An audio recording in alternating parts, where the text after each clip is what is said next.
Am I the asshole for not allowing my mother to bring her boyfriend I don't know or want to know to my wedding? I, 33, am not close with my mother, 55F, at all. She divorced my dad, 60, when I was 7 and almost immediately married my stepfather, Mark, whom despite everything, I was close with.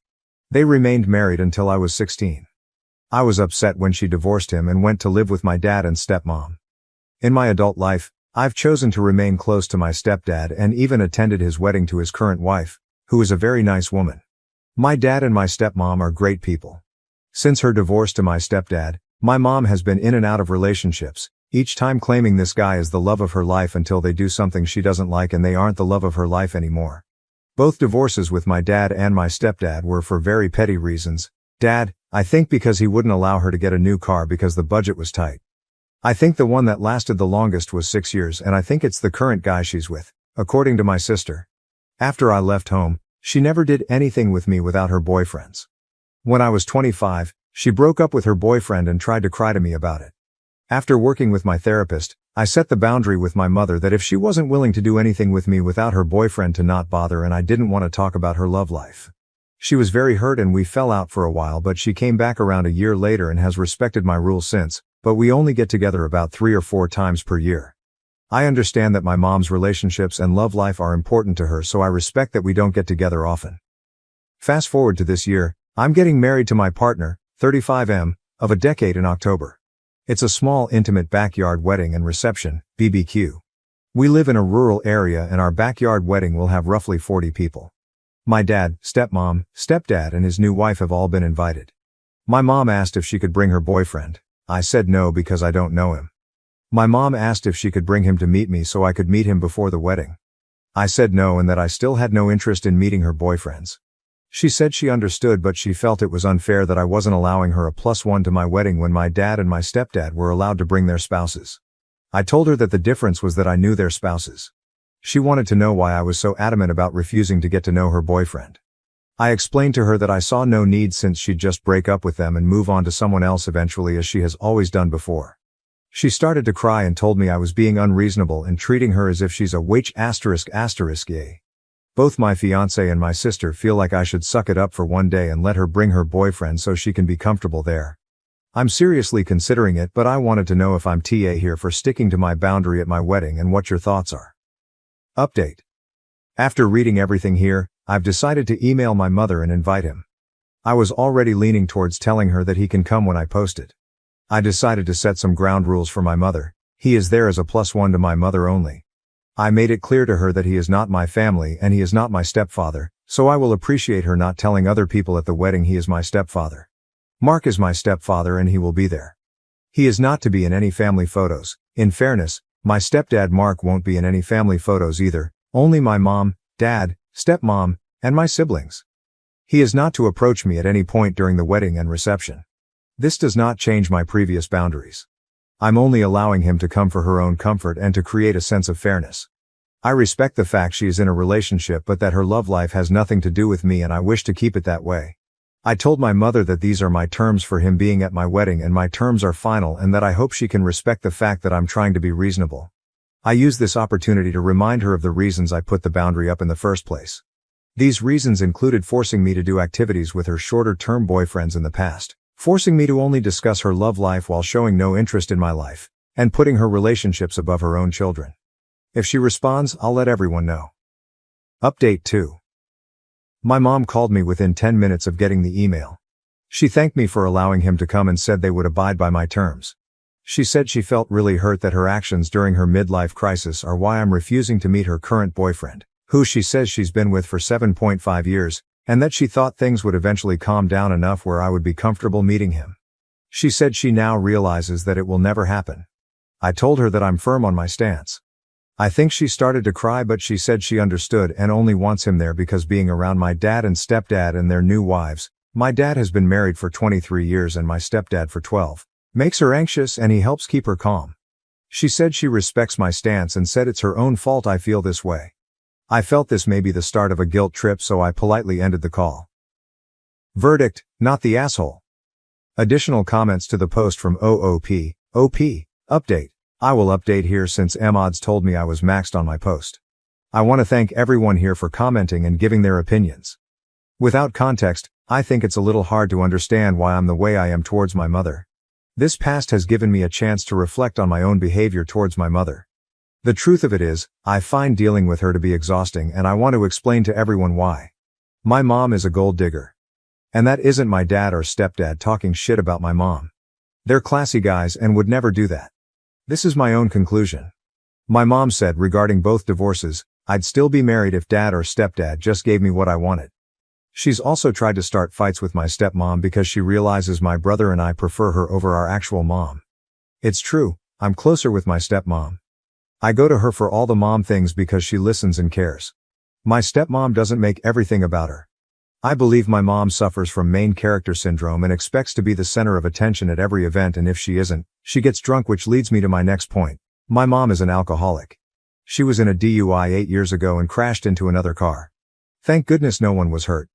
She doesn't drive anymore, lives in the city an hour away, and uses public transportation. But she still drinks a lot. At her height, she drank roughly 3 bottles of wine per day. I don't really know or care if it's more or less now. One of the other boundaries I set is I won't be around her if she's been drinking because that just stresses me out more. I'll be honest, I'm anticipating she's going to cause a drunken scene at my wedding. She slept with my brother's best friend 8 years ago when they were 21. This was a boy who my brother had known since preschool, and this ruined the friendship. 8 years on, and my brother will never forgive her for it. My mom thinks my brother needs to get over himself and that she did nothing wrong. Technically speaking, she didn't do anything illegal and everyone was a consenting adult, but it still felt so wrong that she slept with someone my brother was so close with. It's why I don't really want my partner around her. She dates younger guys. This current boyfriend is 10 years younger than her, which is a little better. I don't judge her for dating younger guys, that's okay. It's not okay to sleep with someone you watched grow up. This whole post helped me see just how exhausted I am by her. I realized I don't want to deal with her BS anymore. I also agree that I have maybe at times shown it by being TA and being unfair and unreasonable towards her. I just don't like myself when dealing with her. It puts me in a bad mood.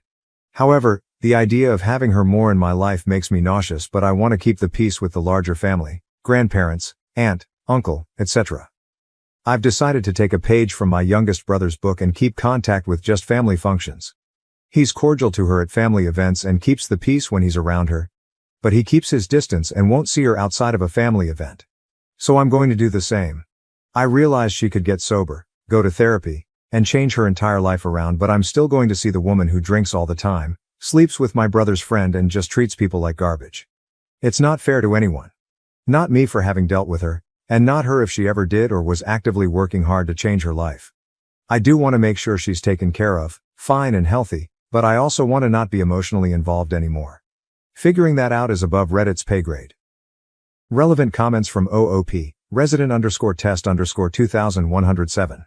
Honestly, I think you need to distinguish the hurt you felt as a kid when she broke up with your 2 father figures from what would happen now if they broke up. You're an adult, not a kid.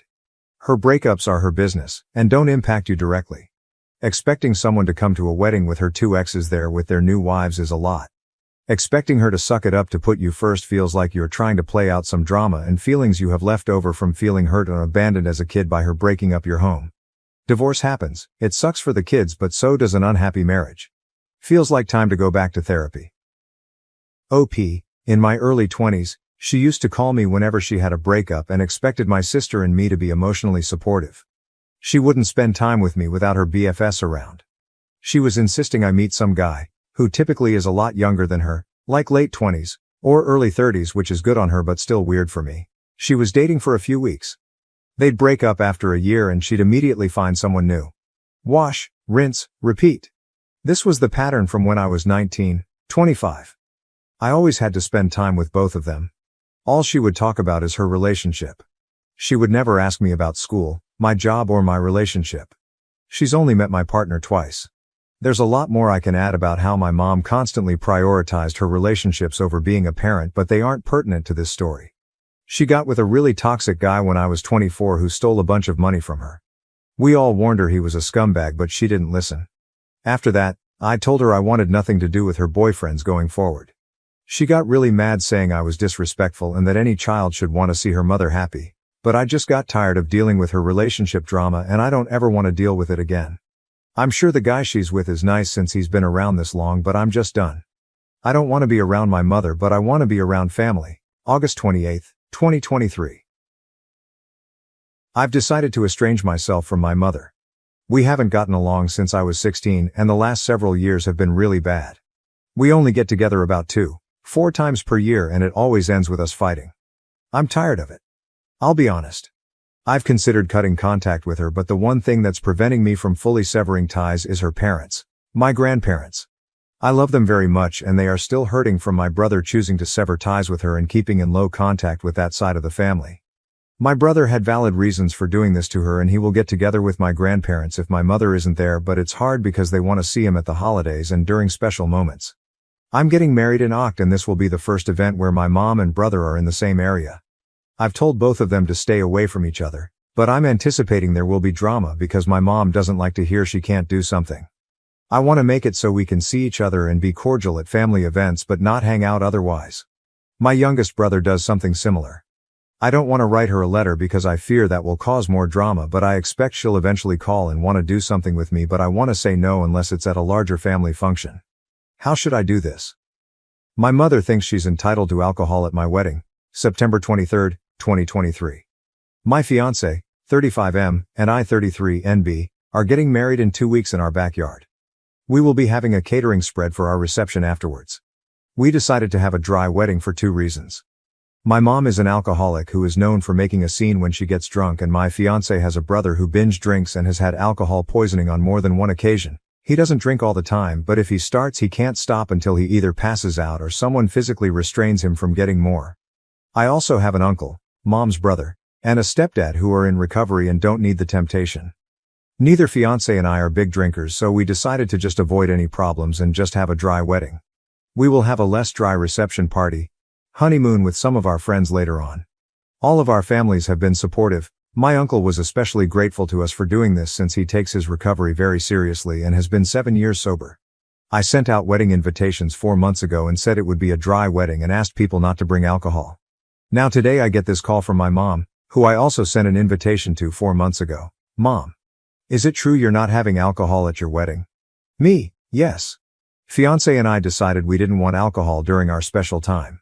Mom, that's so silly. It's going to make your wedding boring. Me, well, I'm sorry you feel that way, but I have made our decision. We want everyone to feel comfortable at our wedding. Mom, clearly you don't care about my comfort. What if I want to have a little drink to pass the time? Me, like you did at a different uncle's wedding where you got so drunk and made a horrible scene calling uncle's wife a gold digger. Mom, it wasn't my fault. They made the drinks there too strong. Me, right. I really wish you would address this need to have alcohol wherever you go. Mom, I don't need to have alcohol. I just think your wedding will be boring without it. You want to have a fun wedding, don't you? Me, it will be a fun wedding. We don't need alcohol to have fun. Mom, this is so stupid. Why should everyone else be punished just to make it comfortable for a few people? It seems like you care more about uncle and stepdad than anyone else. Me. Or maybe I just want to avoid any scenes. Mom, I just told you that wasn't my fault. Me, just like your DUI isn't your fault? Mom, how dare you bring up that difficult time in my life? I was going through a lot emotionally. What the hell is wrong with you kids? You need to mind your own business. If I want to drink, that's my business. Me, well, my wedding is my business. We do not want alcohol there. That's final. I can't stop you if you decide to pregame my wedding, but I've already made it clear to uncles and brothers that if you cause a scene that you are to be made to leave. Mom starts crying. Why do you kids hate me so much? What did I ever do to deserve to be treated like this by my children? Me, are you really ready for me to go down that list? Mom, none of you understand. None of you will ever understand. I'm the mother of the bride. I should be treated better than this. Me, I think I've treated you pretty well during this process. I've acquiesced to your boyfriend whom I don't even know coming to my wedding. I've even given in to some of your other demands. So please tell me how you've been mistreated. Mom, you didn't invite me to go dress shopping. The mother of the bride always goes dress shopping with her daughter. I barely know because you never bring him around me. How do I know that you're marrying the right person? Me, that's because Aunt made my dress. Mom, sarcastically. Well, isn't that just special? Me, sighing. As for the rest, I think you know why. We aren't really close enough for you to have any say in who my significant other is. Honestly, Mom, I'm done with this conversation. If you really feel that strongly about this, I'll understand if you don't want to attend my wedding. Mom. Oh, I bet you'd like that, wouldn't you? One way or another you will respect me as your mother. Me? Sure, Mom. I'm hanging up now. Bye. Guys, I'm so livid right now. I have half a mind to uninvite her. I spoke to my dad and her brother. My uncle thinks her drinking is getting really bad again and has been wanting to hold an intervention. I told him I'm focused on the wedding right now, but that I definitely agree this was out of line and something needs to be done. What should I do? I don't want her ruining my wedding, but I'm so tired of dealing with this. Sorry, this is probably above Reddit's pay grade, but I just needed to vent. Update, I sent a text reiterating the rules.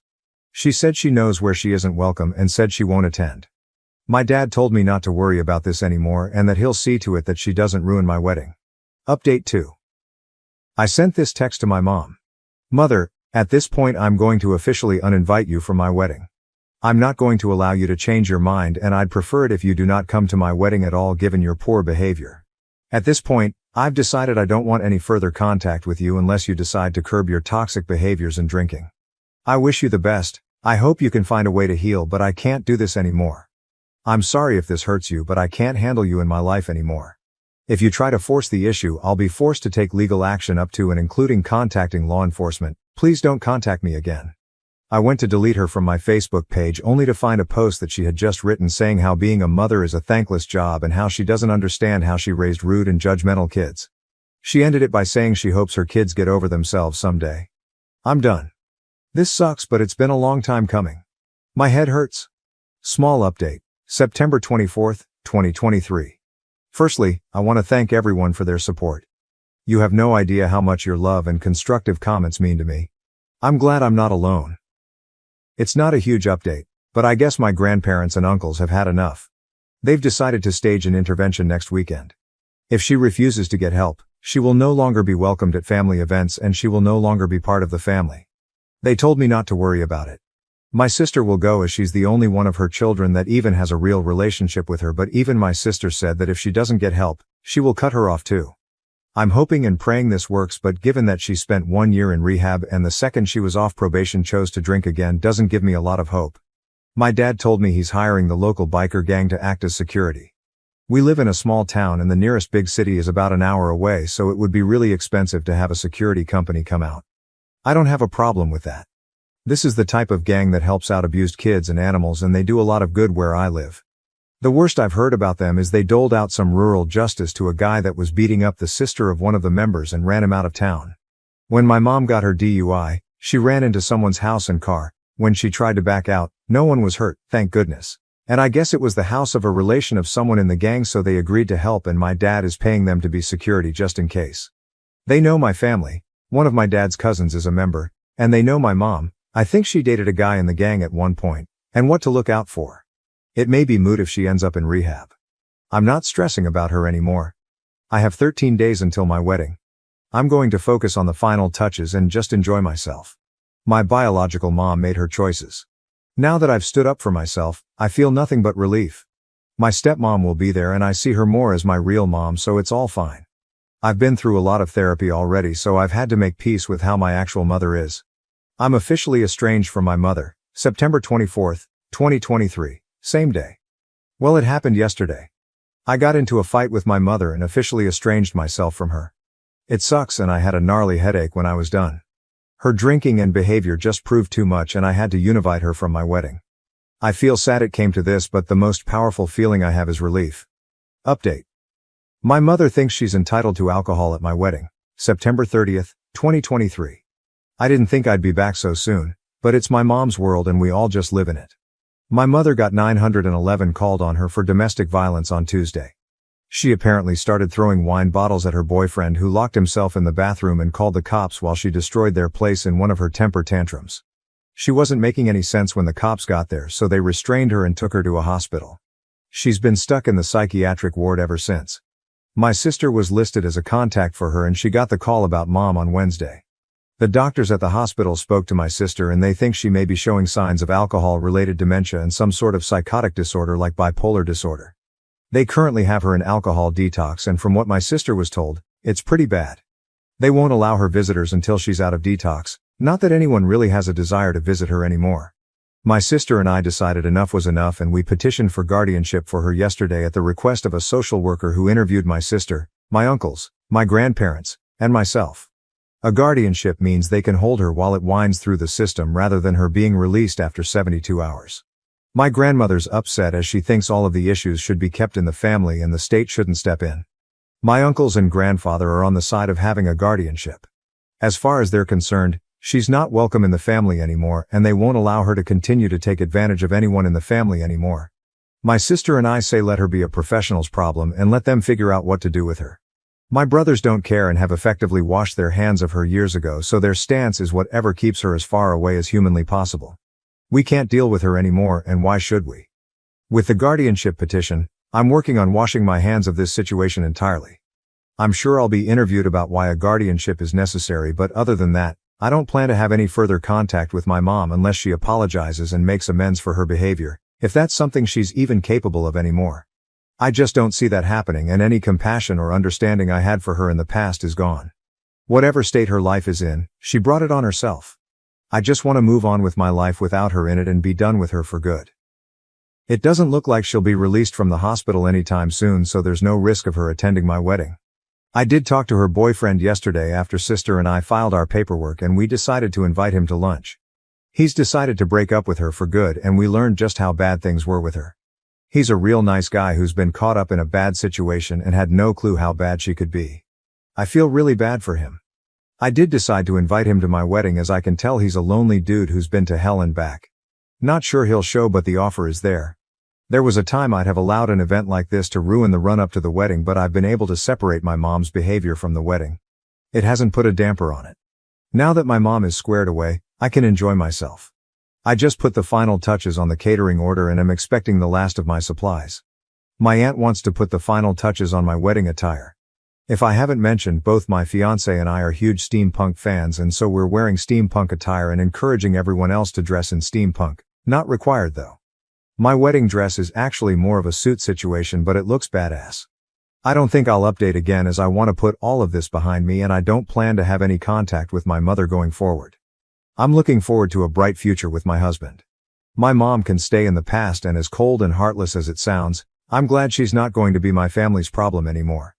Post-wedding update, October 9th, 2023. I just signed into this account again with a lot of people begging for updates. I don't have a lot. I guess my entire story is now in the best of Reddit.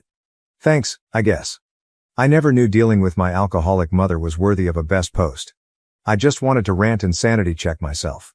Only news on my mother is that she's out of detox and currently in a catatonic state, refusing to speak, eat, or drink water.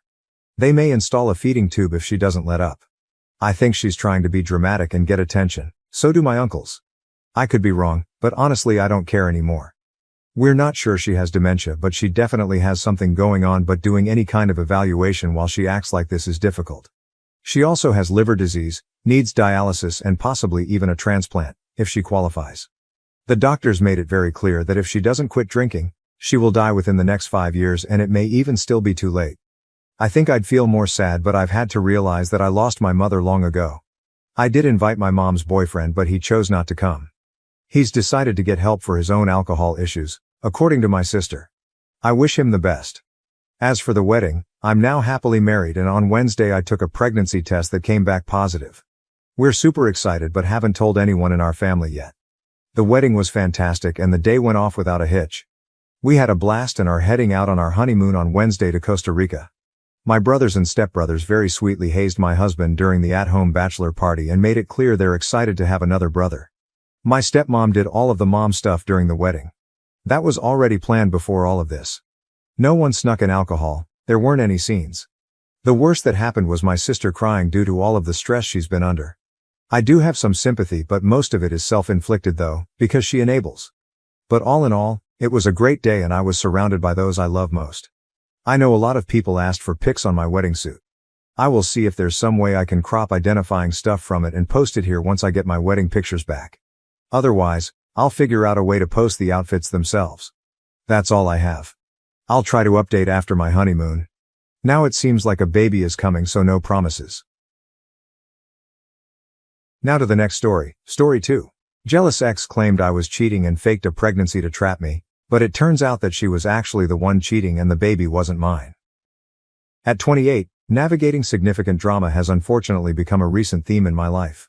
My ex-girlfriend, Sarah, a pseudonym, and I ended our tumultuous 2-year relationship a few months ago after discovering some shocking truths. Sarah and I first crossed paths at a party through mutual friends and quickly clicked. The first year of our relationship was idyllic. We shared similar interests, loved spending time together, and even talked about our future. I'm a software engineer, while Sarah works as a graphic designer. Despite our demanding careers, we made time for each other, enjoying spontaneous weekend getaways, trying new restaurants, and binge-watching TV shows on lazy Sundays. We introduced each other to our families, and everything seemed perfect. But over time, things started to unravel. Initially, Sarah voiced concerns about how much time I spent at work and my close friendships with certain women. I brushed these off as normal relationship issues, but her jealousy and possessiveness soon escalated. She became increasingly upset if I spent time with female friends, even in group settings, and began scrutinizing my phone and questioning every text or call I received. One memorable incident involved dinner with my best friend Mike and his girlfriend while Sarah canceled due to work. That night, Sarah called me in tears, accusing me of lying about my whereabouts after seeing a Snapchat story from a mutual friend who was at the same restaurant. It took hours to calm her down and prove my innocence. Things deteriorated further when I began a major project at work, which required extra hours and late nights. Sarah had a hard time dealing with this, frequently calling me during the day, showing up at my office unannounced, and even following me to catch me in the act. Despite my reassurances, introducing her to my coworkers, sharing my location, and contemplating quitting the project, nothing seemed to ease her anxiety. The constant accusations and lack of trust were exhausting. The breaking point came when Sarah accused me of cheating with a coworker named Emily. After seeing work-related texts between Emily and me, Sarah completely lost it. One evening, she showed up at my office while Emily and I were working on a presentation. Bursting into the conference room, she screamed and cried, accusing Emily of trying to steal me away and hurling insults. Despite my efforts to calm her, she became hysterical, threw a potted plant, which missed me, and security had to escort her out. Emily was understandably shaken, and the next day, I had to explain the situation to my boss. He was sympathetic but warned me that such incidents couldn't happen again. Although Emily remained professional, the atmosphere became awkward between us, and some colleagues began treating me as if I were the guy with the crazy ex-girlfriend. After the incident, it became evident that our relationship couldn't continue. I took a day off work and went to Sarah's apartment to end things. I explained that her constant mistrust and accusations had become unbearable, affecting not just our relationship but also my work and friendships. Sarah didn't handle it well. The conversation quickly devolved into yelling, crying, and name-calling. She accused me of never loving her, using her, and cheating throughout our relationship. In the heat of the moment, she even threw some of my belongings out of her apartment window. It was a chaotic scene. As I was leaving, she threatened to ruin my life and make me pay for breaking her heart. At the time, I dismissed it as an emotional outburst, feeling relieved to be free from the relationship. In the weeks that followed, Sarah kept trying to reach me, calling, texting, and even showing up at places she knew I frequented. Her messages ranged from begging for another chance to threatening to expose me as a cheater. I blocked her number on all social media platforms, and eventually, she seemed to get the hint and backed off. I spent the next few weeks focusing on getting my life back on track. Immersing myself in work, hitting the gym more often, and reconnecting with friends I had neglected during my time with Sarah. Things started to feel normal again. Then, last week, while enjoying a quiet Friday evening at home, Sarah unexpectedly showed up at my door. She looked pale and exhausted. Before I could react, she blurted out that she was pregnant and that the baby was mine. Stunned and disbelieving, I struggled to process the news. We had always been careful, and given how our relationship had ended, I wondered if this was a scheme to win me back. Sarah claimed she was about 2 months pregnant, which coincided with the period when our relationship was falling apart. I invited her in, more out of shock than anything else. We sat in my living room, where she explained that she had missed her period, taken a home test, and confirmed it with a doctor. I told her I needed time to process this and offered her a glass of water before retreating to the kitchen to clear my head. When I returned, I found her going through my phone, which I had left on the coffee table. I confronted her, and she claimed she was just checking the time, but it felt like a breach of trust I had grown accustomed to. I told her that before I could accept what she was saying, I needed concrete proof, such as a paternity test. Sarah was upset and accused me of not trusting her, which felt ironic given our history. She pleaded for me to believe her, but all I could think about were the times she had accused me of lying and cheating. I insisted on a paternity test and medical proof of the pregnancy. Sarah grew angry, hurling insults and accusing me of cowardice for not taking responsibility. She threatened to tell our mutual friends and my family that I was abandoning her and the child. Then she stormed off, slamming the door behind her. Since then, I've been a wreck. I can't concentrate at work. I'm struggling with sleep, and I feel constantly on edge. I question whether I'm being too harsh. What if she really is pregnant? Yet another part of me wonders if this is a manipulation tactic. I've spent hours researching false pregnancy claims and paternity rights. Although I've considered reaching out to Sarah, I remember how toxic our relationship had become and how much happier I've been since the breakup. I haven't shared this with anyone, neither my family nor my best friend Mike. I'm unsure of what to do. Am I wrong for not believing her and demanding proof? Should I have handled the situation differently? I keep replaying the conversation in my mind, wondering if I missed something. Sarah did look different, tired and stressed, but could it simply be from the aftermath of our breakup? And why wait 2 months to tell me if she's truly pregnant? The thought of Sarah spreading the news weighs heavily on me. My parents would be devastated if they believed I was abandoning a pregnant girlfriend, and I can only imagine how my friends would react. I've always prided myself on being a reliable person, and the idea of being perceived as a deadbeat dad is distressing. But at the same time, I can't accept this without verification. Sarah's past behavior has eroded my trust in her word alone, and bringing a child into the world is a massive responsibility, one that I'm not sure either of us is prepared for, especially given the state of our relationship. I've been contemplating reaching out to some of our mutual friends to see if they have any insight, but I'm concerned about stirring up rumors before I have a clear understanding of what's really happening. What if Sarah hasn't shared this news with anyone else yet? I don't want to be the one to spread potentially false information. On the other hand, there's a nagging fear that it might be true. I'm not prepared to become a father. Sarah and I had discussed the idea of having children in the distant future, but never as something immediate. The thought of being tied to Sarah for the rest of my life, especially given how toxic our relationship had become, is overwhelming. I've even wondered if the child might not be mine.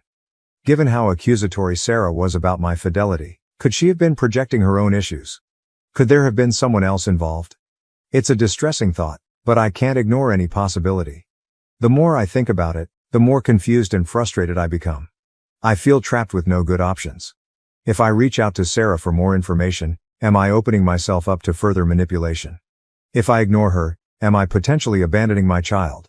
I know I need to act, but I'm paralyzed by indecision. Every option seems fraught with potential pitfalls. I keep hoping she'll reach out with more information or agree to my request for proof, but so far, there's been nothing but silence. Part of me wonders if I should just agree to whatever Sarah wants to keep the peace, but I know that's not the right approach. If there is a child involved, they deserve parents who are committed and certain, not someone who's just trying to avoid conflict. I've even considered seeking legal advice, but that feels like such a drastic step. What if this turns out to be a misunderstanding or a false alarm? Would involving lawyers at this stage be an overreaction? This whole situation has forced me to reevaluate our relationship. Were there signs I missed? Red flags I ignored? I thought I was being a good boyfriend by trying to reassure her and prove my faithfulness, but did I inadvertently enable her behavior? Should I have ended things sooner? It's been a week since Sarah showed up at my door, and I feel no closer to a resolution. Each passing day feels like a ticking clock. If she is pregnant, decisions will need to be made soon, but how can I decide anything when I'm unsure of the basic facts? I keep questioning whether I'm wrong for insisting on proof. Should I have been more sympathetic or more trusting, or am I justified in my caution given our history? I honestly don't know anymore.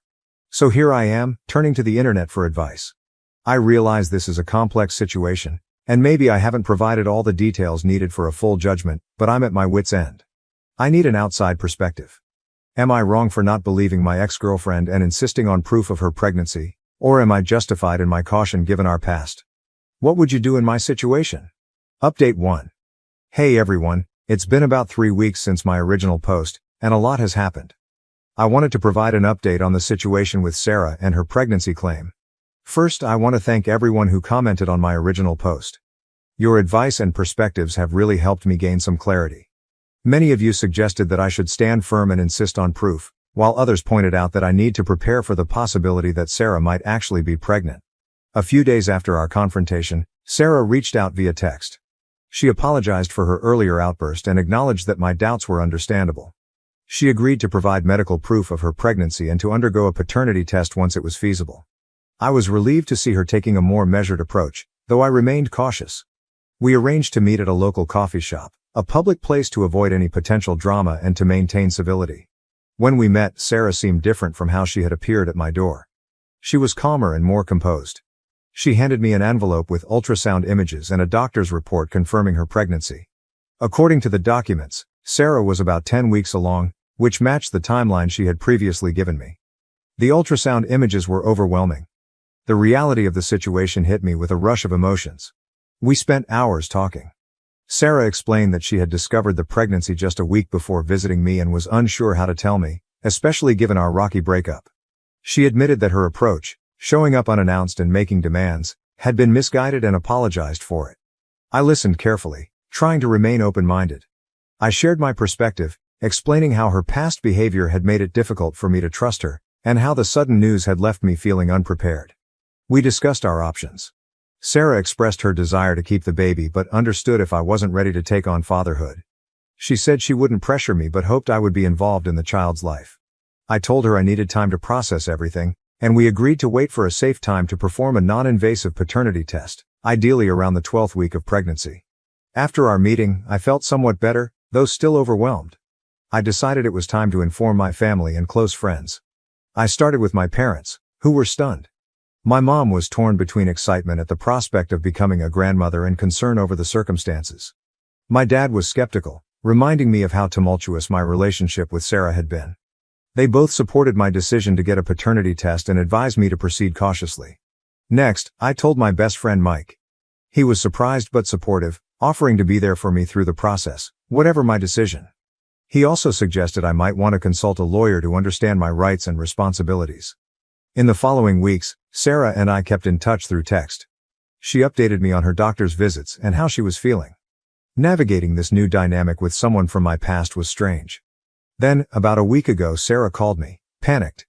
She said she had started bleeding and was heading to the hospital. I rushed to meet her there. The next few hours were a blur of medical tests, anxious waiting, and intense conversations with doctors. Eventually, we learned that Sarah had suffered a miscarriage. The doctor explained that early miscarriages are common and not anyone's fault. I was stunned. I hadn't fully come to terms with the idea of becoming a father, and now it was all over. Sarah was devastated. Despite our issues, seeing her in such pain was heartbreaking. I stayed with her until she was discharged. The drive back to her place was quiet, and when we arrived, Sarah broke down. She apologized again for her handling of the situation, saying she had been scared and unsure how to proceed. She acknowledged that her past behavior, her jealousy and accusations, had been wrong and that losing the baby made her realize how much she had messed up between us. I listened, feeling a complex mix of emotions. I was saddened by the loss of a potential child, despite my uncertainty about fatherhood. Yet I also felt a sense of relief, which then made me feel guilty. A part of me still wondered if the whole situation had been real. I asked Sarah if she had shared the news with anyone else. She said no, that she had been waiting until after the first trimester to tell her family and friends. So only my parents, Mike and I knew about the situation. That night, we talked extensively about the pregnancy, our failed relationship and what might come next. Sarah mentioned she planned to start therapy to address her trust issues and jealousy. She didn't ask to reconcile or manipulate the situation, which I appreciated. I told her I needed some time and space to process everything. She understood and agreed that it would be best if we didn't see each other for a while. As I left Sarah's apartment that night, I felt a mix of exhaustion and relief. The emotional roller coaster of the past few weeks had been draining. Now a week later, I'm still trying to process everything. I've started seeing a therapist to help me work through my feelings about the situation. Having a neutral person to talk to has been beneficial. I've also been reflecting on my relationship with Sarah and my own actions. While I still stand by my decision to ask for proof of the pregnancy, I recognize there were moments when I could have communicated better or been more understanding of her insecurities. Sarah and I have exchanged a few texts since that night. She's been attending therapy and feels it's helping her understand her behavior more clearly. She's apologized again for how she treated me and for the way she initially handled the pregnancy news. I'm uncertain about our future. Romantically, it seems unlikely we'll get back together given everything that's transpired. However, I'm open to the possibility of building a friendship once we've both had time to heal and grow. Regarding the pregnancy, I still have doubts. The medical documents appeared genuine, and the hospital confirmed the miscarriage. Yet, given our history, a part of me remains skeptical. For my own peace of mind, I've decided to accept that it was real and move forward. This experience has taught me valuable lessons about communication, trust, and the enduring impact of past actions on relationships. I'm trying to apply these lessons to become a better person and partner in the future. My parents and Mike have been incredibly supportive throughout this ordeal. They've listened, offered advice, and simply been there for me. I'm thankful for their strong support system. Looking back at my initial post, I can see how bewildered and unsettled I was. I still believe I was right to ask for proof, but I now understand why Sarah might have reacted the way she did. Fear and hormones can drive people to act out of character. In response to those who asked, no, I haven't shared the details with any of our mutual friends. Sarah and I agreed that it's a private matter and that spreading it would only stir up unnecessary drama and gossip. As for work, things have fortunately settled down. The tension with Emily and my other co-workers has eased, and I've focused on my projects, which has been a welcome distraction. I realize this update might not meet everyone's expectations. Life seldom follows neat, clear-cut paths. It's messy and often leaves us with more questions than answers. I'm still processing everything and know it will take time to fully come to terms with it. For now, I'm taking it one day at a time, concentrating on my personal growth and healing. I appreciate all the advice and support. It's been invaluable. If anything significant changes, I'll provide another update. For now, I'm focused on moving forward, learning from this experience, and working towards a better future. Update 2. I had hoped to conclude my story with the last update.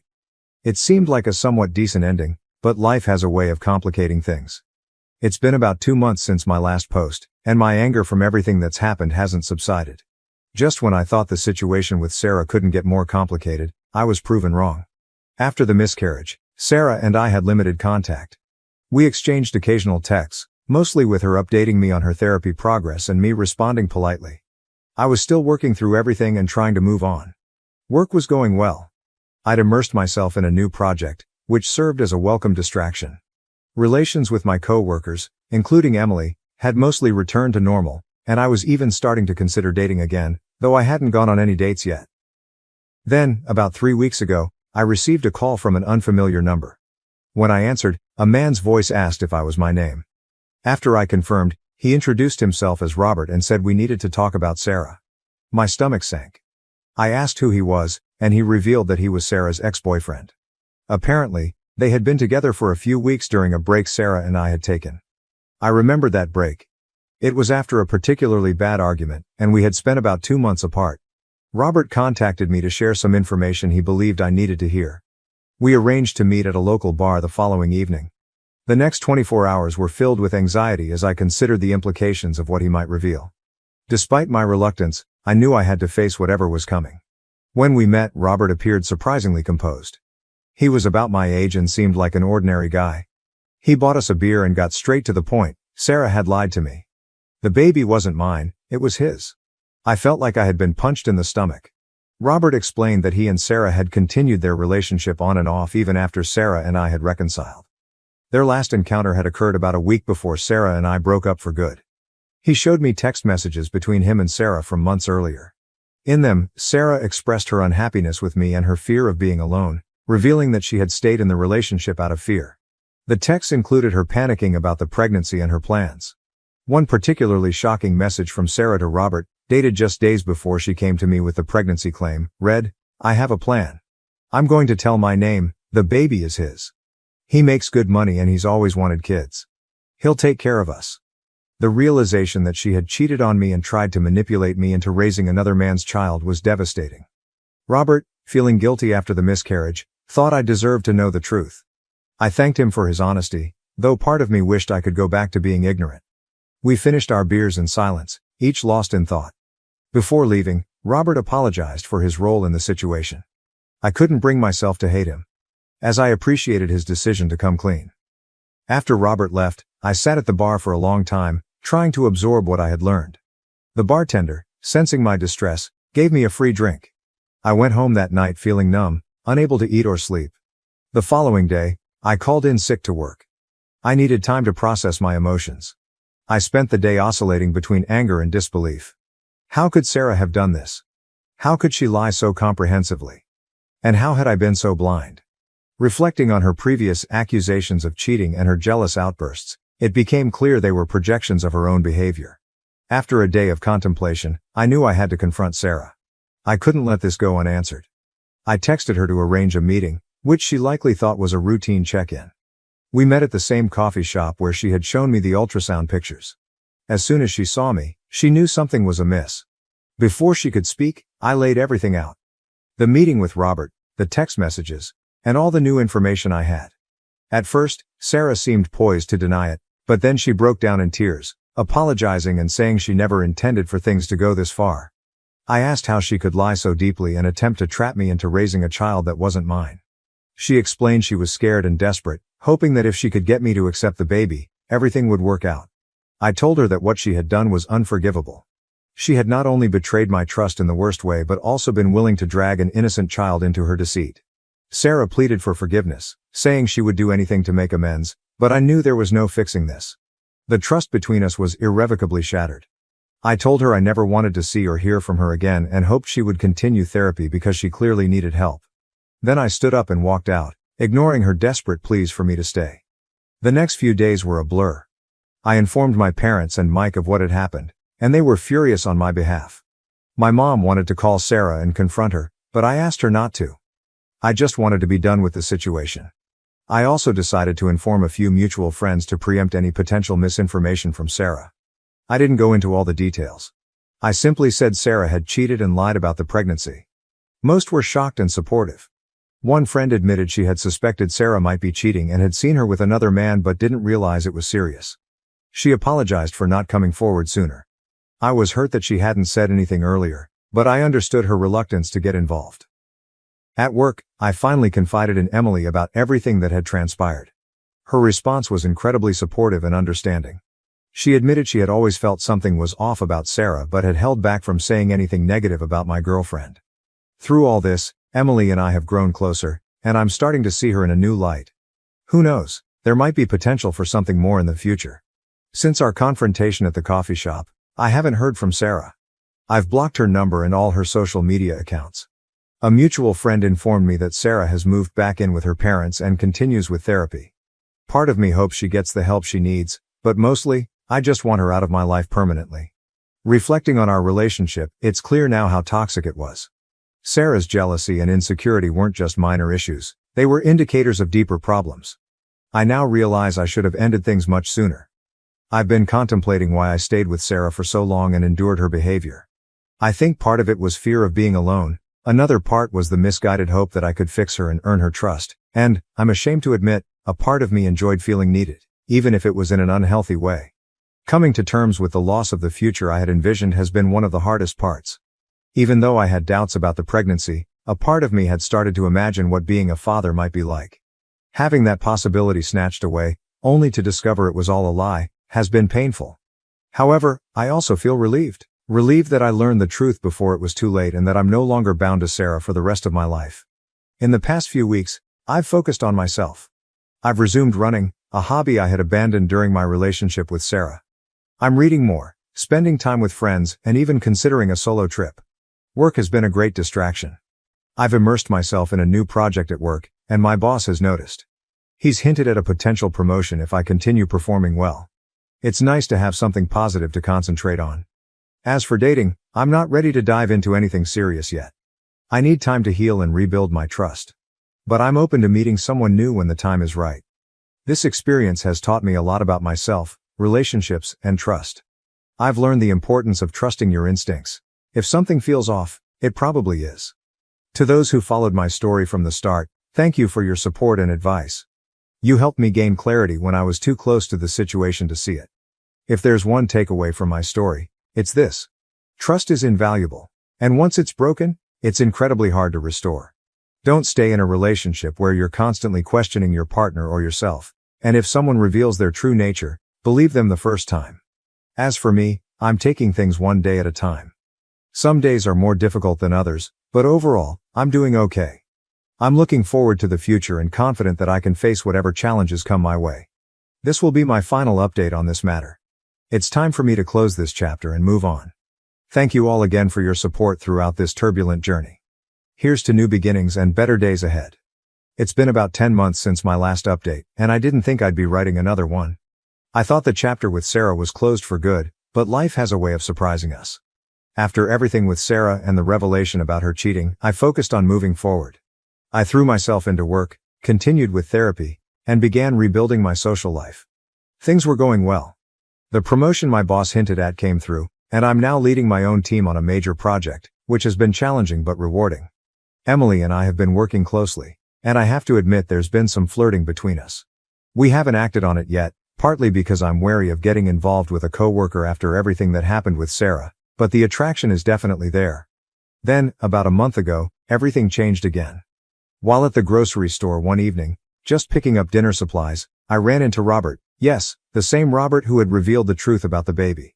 We were both stunned by the coincidence. Robert asked if I wanted to grab a coffee and catch up. I hesitated at first, questioning whether I really wanted to revisit everything, but my curiosity got the better of me and I agreed. Over coffee, Robert updated me on Sarah's situation. After our last encounter, she'd had a complete breakdown, quitting her job, moving back in with her parents, and diving into intensive therapy. Robert had been in touch with her parents, feeling a sense of responsibility for her current state. He told me that Sarah had recently discovered she was pregnant again, and this time, it was definitely his child. Although they weren't rekindling their relationship, Robert intended to co-parent with her. I was filled with anger. Why should Sarah get to have a baby after deceiving me about the last one? Yet I also felt a sense of relief, glad that I wasn't in Robert's position, tied to Sarah for the foreseeable future. Robert seemed genuinely excited about fatherhood but admitted he was anxious about co-parenting with Sarah given their complicated past. He mentioned that Sarah had made significant progress in therapy, addressing her trust issues and manipulative behavior, but he remained cautious. Before we parted ways, Robert hesitated and said, "There's something else you should know. Sarah's been asking about you and wants to apologize in person for everything she did." I told Robert I'd think it over but made no promises. In the days following, I couldn't shake the thoughts of what Robert had shared. I discussed it with my therapist, trying to navigate my emotions. On one hand, I had no obligation to meet Sarah or hear her out. Her actions had been unforgivable, and I had every right to keep her out of my life. On the other hand, a small part of me wondered if hearing her apology might bring some closure. After much consideration, I decided to meet with Sarah. I figured facing it head-on was better than always wondering what if. I asked Robert to arrange the meeting, making it clear that this was a one-time occurrence. We met at a park on a Saturday. I chose a public park for our meeting, neutral ground to avoid any potential drama. When Sarah arrived, I noticed how different she looked, smaller and less confident. She sat on the bench next to me, maintaining a respectful distance. For a moment, we were silent. Then she took a deep breath and began. "I know nothing I say can undo what I did," she started. "But I want you to know how deeply sorry I am for everything. For the cheating, the lies, and for trying to trap you with a baby that wasn't yours. It was inexcusable, and I'll regret it for the rest of my life." She went on to explain that she had been diagnosed with borderline personality disorder, which shed light on but didn't excuse her past behavior. She spoke about the intensive therapy she was undergoing, learning to manage her emotions and insecurities in healthier ways. "I'm not sharing this to ask for forgiveness," she said. "I know I don't deserve that. I just wanted you to know that I understand how much I hurt you, and I'm doing everything I can to ensure I never treat anyone that way again." After she finished, I took a moment to collect my thoughts. I told her that while I appreciated her apology, forgiveness wasn't something I could offer, at least not yet. The wounds were still too fresh, and the betrayal too profound. However, I did express hope that she would continue her therapy and work on becoming a better person, especially now that she was going to be a mother. Sarah nodded, thanking me for listening and agreeing to meet. As she got up to leave, she paused and said, "I truly am happy for you. Robert told me about your promotion and about Emily. I hope things work out for you. You deserve to be happy." With that, she walked away. I remained on that bench for a long time, reflecting on what had just happened. It wasn't the dramatic showdown I might have imagined, but rather a quiet closing of a chapter, a final end to that part of my life. In the weeks since our meeting, I've spent a lot of time thinking about Sarah, our relationship, and everything that transpired. I've come to realize that while I may never forgive her actions, I can release the anger I've been holding on to. It's not about excusing what she did but about freeing myself from the negative emotions that have weighed me down. In my personal life, things are finally looking up. You might recall I mentioned some flirtation with Emily. About a week after my meeting with Sarah, Emily and I decided to address the situation directly. We've chosen to explore a relationship, with the understanding that we'll maintain professionalism at work and keep our boss informed to prevent any conflicts of interest. It's still early, but being with Emily feels refreshingly different from any past relationship. The trust and communication we have are levels beyond what I experienced with Sarah. We're taking it slow, aware of the potential challenges of dating a coworker, but so far, things have been promising. My friends and family have been very supportive of this new development. Mike even joked that he'd seen Emily and me ending up together ever since the crazy ex-girlfriend incident at the office. My parents are just glad to see me happy again. Work is going smoothly as well. The project I'm leading is progressing well, and my team has come together effectively. It's gratifying to see the results of our hard work starting to show.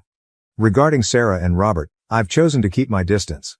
Robert occasionally updates me, which I appreciate, but I've made it clear that I don't want to be involved in their lives. I wish them well, particularly for the sake of their child, but that chapter is firmly closed for me. To everyone who's followed my story from the start, thank you for your support and advice. Your input was invaluable, especially during those challenging times right after I discovered Sarah's deception. I'm uncertain about the future. My relationship with Emily is still new and its direction remains to be seen. My career is on an upward path, but I know there will be hurdles ahead. Life is inherently unpredictable. However, for the first time in a long while, I'm genuinely excited about what's to come. I feel like I've been given a fresh start, a chance to apply all the lessons I've learned and build a life that's truly fulfilling. This will be my final update on this matter. It's time to close this chapter and focus on the future. Thanks again to everyone for your support throughout this tumultuous journey. Here's to new beginnings, hard-earned wisdom, and the endless possibilities that lie ahead. Now to the next story, Story 3. Ex-wife cheated with golden child brother and had his child. Now, my family, which has always hated me, begs for money after my promotion. My ex-wife cheated on me with my golden child brother and had his baby. Now, my family, who always despised me, is begging for money after my recent promotion. I, a 29-year-old man, divorced my 27-year-old wife 2 months ago. She had been having an affair with my estranged brother, also 27, and 4 months ago I discovered the truth when she revealed her pregnancy. She initially tried to convince me that the baby was ours, but my brother's frequent visits made me suspicious. I decided to check her phone, confronted her with the evidence, and she confessed to the affair, having no other choice. My family and I had been estranged since I left home at 18. They always treated me like an outsider, while my brother was the golden child. I vividly remember a party that was supposed to be for me, but turned out to be a celebration for my brother. When I confronted my parents about it, they told me they didn't want my brother to feel left out after my acceptance letter and that I should focus on uplifting him instead. That moment broke me and I vowed never to return to them. I put myself through college with loans and a job, then rented a small apartment with a friend after graduation. I never spoke to my parents during this time, and they didn't reach out to me either. Last year, my brother contacted me online, asking if I wanted to reconnect with him and our parents, who supposedly missed me. A lot had changed since I left home, including my marriage to my ex-wife 2 years ago. Despite my comfortable life, I hadn't moved on from my family's past treatment, so I agreed to meet them. Our initial reunion was awkward and uncomfortable, but they seemed to be making an effort to mend our relationship, so I felt obliged to reciprocate. I invited them to my home, which turned out to be my first mistake, as it introduced my brother to my ex. They met, started an affair, and she got pregnant. I was ecstatic when I initially thought the baby was mine. However, my brother's increased visits after the pregnancy announcement raised my suspicions. His behavior, like touching my wife's pregnant stomach and speaking to it, made me uncomfortable. My ex downplayed it, but I couldn't shake the suspicion that my brother had a deeper connection to the baby than he was admitting. 6 months into the pregnancy, I decided to go through her phone while she was asleep. What I found confirmed my worst fears. The text between my ex and my brother proved that the baby was actually his, and they had been together for quite some time. My ex had no intention of ever letting me know the baby wasn't mine. She and my brother planned to tell me about the affair after the baby was born, then she would divorce me and get together with my brother. They intended to live off the fortune from the child support I'd be paying. The next morning, I confronted her about the texts. Although she tried to deny it at first, she eventually confessed. That marked the end of our 2-year marriage. Naturally, my parents sided with my brother and my ex. All their talk about us being equally important to them were just empty words. When my ex and my brother announced our divorce on social media and her decision to marry him, my entire family fully supported their decision. Nobody cared that they had destroyed my mental health and broken my trust. My ex had lied to me for 6 months, making me believe the baby was mine. It felt like I had lost not just my wife, but also my child, and it hurt immensely. My parents told me that this was for the best and refused to acknowledge that my brother had wronged me. They even suggested that I should be happy for my ex and brother and join the celebrations. Once again, I cut them out of my life, which complicated my divorce. My ex-wife walked away with a huge settlement sum in my car, all because my family sided with her during the divorce proceedings since she was with my brother now. She and her lawyer fabricated a story about how I was toxic and controlling, and how I had forced her to quit her job, even though it was her own choice. My family backed up their claims, saying they had cut me off because of my misogynistic attitude and temper tantrums. With the evidence stacked against me, I lost a lot of money in the divorce, but thankfully, I got to keep the house. When the divorce was finalized, I was just relieved that I was done with this mess and wouldn't have to deal with these horrible people ever again. Fortunately, there's no waiting period for a divorce where I live and my ex-wife didn't contest it, so I was able to wrap it up quickly and move on with my life. It was tough to forget everything, but I immersed myself in work and pushed myself to improve, hoping to move on from this nasty episode as quickly as possible. That paid off, as I got a promotion with a better position, higher salary, and a better company car. The works basically. I couldn't have been happier, so I decided to treat myself to a solo dinner at one of my favorite restaurants. I made the mistake of posting about it online, and within a day or two, my mother contacted me, asking me to visit them. I was baffled as to what they could possibly want from me now, given that we hadn't spoken since the divorce was finalized, and they had supported my ex and her lies. I managed to ignore her for a few days, but then she started calling me relentlessly. Eventually, when nothing else worked, she showed up at my office and refused to leave, getting into a fight with the receptionist, which was quite embarrassing. So I promised to visit in a few days, which finally convinced her to leave. A couple of days later, I finally visited my family. They had used the settlement amount to move into a bigger house to accommodate the baby, who had been born just over 3 weeks ago. I guess the alimony was also being used to pay the bills, but it didn't really bother me since the alimony was a small part of my salary at this point, and I could easily afford it. My brother wasn't home, and my ex was asleep, so it was just my parents who spoke to me. I didn't bother with any small talk and just waited for them to get to the point. After about 5 minutes of silence, my father blurted out that my brother had been fired from his job, and the alimony and settlement weren't enough anymore. They mentioned they had seen my post about the promotion and were hoping I could help them out since they were running low on money. My parents had retired a long time ago, my brother was jobless, and my ex obviously wasn't going back to work anytime soon. The alimony wasn't sufficient to cover the expenses for a family of 5, especially with a newborn in the house. I was aware of this, but I was shocked that they had the audacity to approach me for money after everything that had happened. I was so stunned that I couldn't speak for a few minutes. Finally, I came to my senses and decided I didn't need to entertain any of this. I simply got up and left without a word. As I reached the door and opened it, I found my brother standing outside. My parents were urging me to stay and listen, and my brother looked a bit alarmed to see me there. I still didn't say anything and continued to leave. It was raining heavily, and the short walk to my car parked outside their lawn left me completely drenched, worsening my already terrible mood. This is where I might have been at fault because my parents and brother followed me, and while I was looking for my keys in my pocket, they decided to ask for help one last time. This time, it was my brother who made the plea. He's always been smug and arrogant, a direct result of our parents' favoritism, so it was strange to see him asking me for help. It must have been difficult for him, so they were definitely honest about their dire situation. Anyway, I lost my cool and ended up telling them to leave me alone and that they could beg on the streets if they were that desperate for cash, since a stranger who knew nothing about them was more likely to pity their condition than I was. Having said that, I got in my car and drove away, leaving them in the rain. I'm not going to lie. It was pretty satisfying to do that to my family since they had done nothing but mistreat me my whole life. It's been a couple of days since that incident and now I'm second-guessing myself. My mother has been texting me non-stop, and I feel so guilty for not helping them out. I know I have a lot, and sending them a little money wouldn't hurt me, but after everything that's happened, it feels like I'm being used. Frankly, I decided not to help them out. It was a big deal for me since I felt terribly guilty about abandoning them, but then I realized they had been doing that to me my entire life. Even during the divorce, they threw me under the bus, so why should I hesitate to do the same to them? I told my mother to stop pestering me, or I'd be forced to get my lawyers involved, and it wouldn't end well for them. Naturally, that irked them, so my brother showed up at my house a few days ago to talk. He said he felt sorry for how I'd been treated during our childhood but couldn't help that he was inherently better than me, which is why he got preferential treatment. He also said I should stop being weird with our parents and just help them out since they're in a tough spot, instead of holding grudges like a child. I laughed in his face because of how demented he sounded.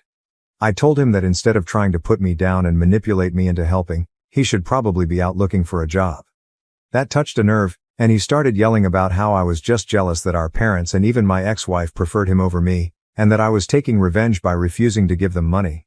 I didn't bother to fight back and just agreed, saying that all I was doing was getting revenge, and there wasn't much he could do about it. He got super pissed off and threatened to come after me and force me to cough up the money, saying I'd regret ever speaking to him that way. Honestly, I'm not taking any of that seriously. He can try to scare me all he wants, but it's just not going to work because I know he's not capable of doing anything to me. I'm unbothered. A few days ago my brother visited me and tried to convince me to help them, but he was unsuccessful. My parents had already tried in the past, and it didn't work out for them either. This time, my ex decided to call me up and speak to me. I was skeptical about answering, but I decided to pick up because if I didn't they'd probably visit again and waste more of my time. So I spoke to her, and it was astonishing how entitled and cruel these people could be. She started very politely, explaining that, as I already knew, she and her family were struggling with money. While she acknowledged that I had no obligation to help them after everything they'd put me through, she still wanted me to consider being the bigger person. She tried to evoke sympathy by reminding me that my parents had paid for everything while I was growing up and that she had tried her best to be a good wife. Sure, except for the part where my parents didn't care about me and always preferred my brother, and she ended up cheating on me with the same brother I used to complain about. That didn't work at all, and I told her that while I felt bad about their situation, I was already spending a lot of unnecessary money paying her alimony, which she technically didn't even deserve since she cheated on me but managed to get because my family had no problem lying and making me the villain for their gain. She started sobbing on the call and told me that I was being selfish and heartless, which was just ironic. When I still refused to help, she said my brother was right and that I'd left her no choice but to get the law involved, threatening to demand higher alimony and drag me to court to humiliate me once again. Honestly, I'd like to see them try. The first time around, I was so emotionally drained and depressed that I didn't even bother fighting back or trying to prove them wrong. I just gave in and agreed to pay the alimony without attempting to disprove their claims. I was never toxic or controlling or any of the things they claimed, so she had no reason to cheat on me and didn't deserve a single dollar from the divorce. But whatever, I didn't care back then and just wanted to get the divorce over with, regardless of the financial impact. This time though, I'm ready to fight and make sure my family learns the lesson of a lifetime. In a shocking turn of events, my ex-wife followed through and actually filed for a higher amount of alimony, citing my recent promotion. But this time, I wasn't letting things slide. I got all our mutual friends involved, explaining everything that was happening and filling them in on the past, since most of them only knew we had separated without knowing the real reason. They were obviously very shocked, and I asked if they'd testify against my ex-wife if needed. They agreed readily. I also told my lawyer that I wanted to discontinue the alimony altogether since she didn't deserve it. I spent the past few days gathering all the evidence I could find of my parents and brother being horrible people who never treated me like an equal and are now hounding me for money because of my promotion. I'd had enough and needed to get rid of these parasites once and for all, so I wasn't going to consider their feelings at all. I managed to convince some of my cousins, who had seen me treated like an outsider in my own home, to speak on my behalf, and they kindly agreed, even though we were never particularly close. My lawyer was pleased with the evidence we gathered and said we might actually be able to stop paying alimony. It was already known that she cheated on me, but the reasons she gave, painting me as the villain and my brother as the hero, were all lies. Even though I hadn't fought back the last time, I was determined to set the record straight this time, and I did. My family had nothing to say when I presented several video testimonials from friends and a couple of relatives, proving that everything my family had said was a lie and that I wasn't the person they made me out to be. They probably thought they'd be let off the hook as easily as before, but I wasn't emotionally fragile anymore. Honestly, everything they put me through made me a lot stronger. Yesterday, it was finalized that I no longer have to pay my ex any alimony, thanks to the new information that came to light. I was probably the happiest man on earth when I realized it was finally over. Seeing the smug look wiped off my family's faces and my ex on the verge of tears was incredibly satisfying. But honestly, I couldn't care less about her crying anymore. I was just done with the whole ordeal. I thought I'd go home, treat myself to some great takeout, and enjoy a movie, but of course, my family had to do everything in their power to ruin my happiness. I was only a few yards from my house when I noticed my brother's car parked right outside. Confused about why he'd be there, I still went inside, only to find my family standing outside my door, blocking my way in. I was taken aback and didn't know what to say, but decided to act unbothered and told them to get off my property or I'd call the police. That's when my dad spoke up, telling me I should be ashamed of myself for what I'd done. He lectured me about having no sense of responsibility towards my family and accused me of betrayal for not helping them when they needed it most. When he finished, I refused to engage or respond, standing there silently. I didn't want to give them the satisfaction of getting a rise out of me, which I guessed was their goal, to make me so emotional that I'd eventually give up and do something rash and stupid. But I'm not an idiot, and their desperate measures weren't going to help their case, which they should have realized by then. My silence probably pissed them off even more, and despite my mother demanding that I treat my dad with respect and talk to him, I still refused to speak. I could see them getting agitated because they clearly hoped for a huge fight, but nothing of the sort was happening. After some more yelling, my brother finally snapped and grabbed me by the collar. He then tried to hit me, but my dad managed to pull him back just in time while he yelled about how I was nothing but a jealous loser who would never amount to anything. It was really funny coming from an unemployed guy still living with his parents and begging his brother for money, but okay. I told them they needed to leave or I'd actually call the cops. Given their financial situation, they should probably make a run for it within the next 5 minutes. Begrudgingly, they went away, but not before one last-ditch attempt by my mother to shame me into coughing up some money. It still didn't work and eventually, they left. It's been almost a day since that incident and they haven't tried to contact me since. I'm truly hoping it stays this way. Thank you for watching. If you haven't subscribed yet, please do so and hit the notification bell to stay updated with more shocking real-life stories happening around you.